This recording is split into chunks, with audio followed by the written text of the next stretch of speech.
Bizde elдің 70% же мыйзамды билбейт экен, же маданиятты түшүнбөйт экен, же жолдо жүрүү эрежесин, же өзүнүн динин билбейт экен.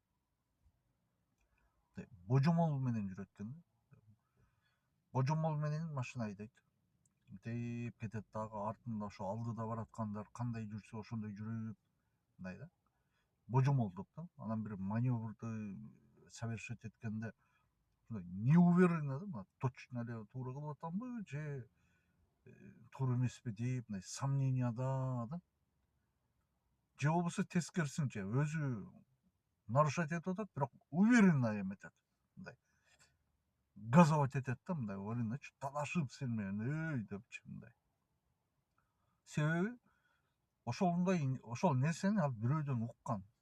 Билбейм да кимден, коңшусунанбы, билбейм, тайнесиненби бирөөдөн уккан.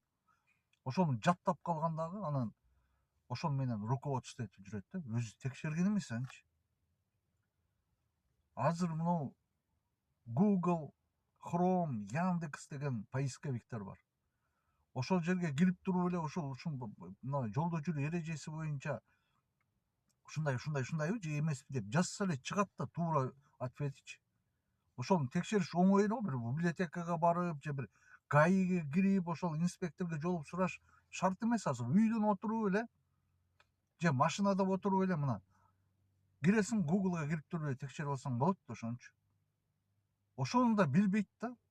Анан каяктагы бесполезный баягы күлкүлүү, бирок глупый, мындай тупой клиптерди көрөт, каякта бесполезный нерселерди көрөт дагы, анан өзүнө керектүү нерсени мындай изденип, текшерип кызыкпайт экен да. Вообще мындай коомдо жашаш өтө опасно, да, потому что люди не знают, над чем руководствоваться. Они не знают, что правильно, что неправильно. Ошон үчүн дагы эрди катындар бири-бирин өлтүрүп коюп атышат. Ошон үчүн дагы көчөдө чабышып кетип бири-бирин сайып өлтүрүп салып атышат. Бул өтө печально, да. Ошон үчүн биз аң сезимге иштейли. Коомдун аң сезимине иштейли, өзүбүздүн аң сезимибизге иштейли.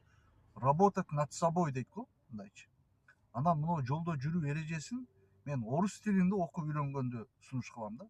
Себеби кээ бир терминдерди аны кыргызчага которгондо туура эмес чыгып калышы мүмкүн. Ошон үчүн биринчи терминди орусча айтып туруп, анан кийин түбүнө кыргызча түшүндүрмөсүн жазыш керек.